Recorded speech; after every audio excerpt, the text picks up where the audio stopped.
Hoy, panis ka sa papa ko. Nagtatrabaho sa Pure Gold. Pero bago ang lahat ay eto po muna, shoutout muna tayo bago dyan. So what's up mga katambay, nagbabalik si Katambay Ashwell. Shoutout po sa kumain dito kaninang umaga kay classmate Mean Beran at sa kanyang asawa kay Kuya JC Beran. So guys, palambing na rin po ng follow sa kanilang mag-asawa. So mga nagba-vlogging din naman po lalo po si JC Beran. So, palambing naman po ng follow din sa kanila po. So, tulungan lang po tayo mga katambay. Ganun ang tambay mga katambay. Maging makabuluhan po tayo. Shout out din sa Mons Grimaldo, aka Mona Lee. So, napakaswerte ng chat mo kanina. Sakto yung pag-chat mo, kaka-shout ko lang. So, share ko lang yung aking konting panalo.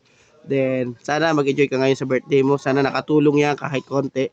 So, sa lahat ng ating mga katambay, so, madali naman tayong lapitan. Basta meron ha. At yung mga hindi po agad nabibigyan po, ay pagpasensya nyo na po kasi di naman po ako mayaman. Ako po yung nagdedelensya lang din. Ha? So kung may lumapit sa akin, nabigyan ko ng tulong o konting tulong, ay nagkataon lang na meron. Madali tayo basta meron. Pag wala po, pasensya po talaga. Kasi dumadanas din po ako ng wala talaga. So nagkataon lang kanina na ganun po. So God bless us mga katambay. So sana nag-enjoy kayo sa aking mga ginagawa kahit paano. So pasensya na kayo at di pa tayo ganun kadalubhasa. Tsaka kulang pa. Siyempre ako lang din lahat halos nag-edit at saka nagtuturo sa mga nakakasama ko. So yun lang po mga katambay. Sana itulungan niyo po akong umangat pa. At nang marami pa tayong matulungan. So yun lang po. God bless.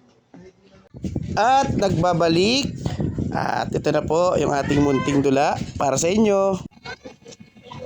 Hoy, panis ka sa papa ko. Nagtatrabaho sa Pure Gold. Mas panis ka sa papa ko. Nagtatrabaho sa Saudi. Pwede na. Bakit magkano ba sinasahod ng papa mo everyday? 500 a day. 1,000 a day. Wait. Papa ko. Bakit? Ano mas na brown nun? Papa ko, ayun, no? Nag-i-scatter. 3,000 a day.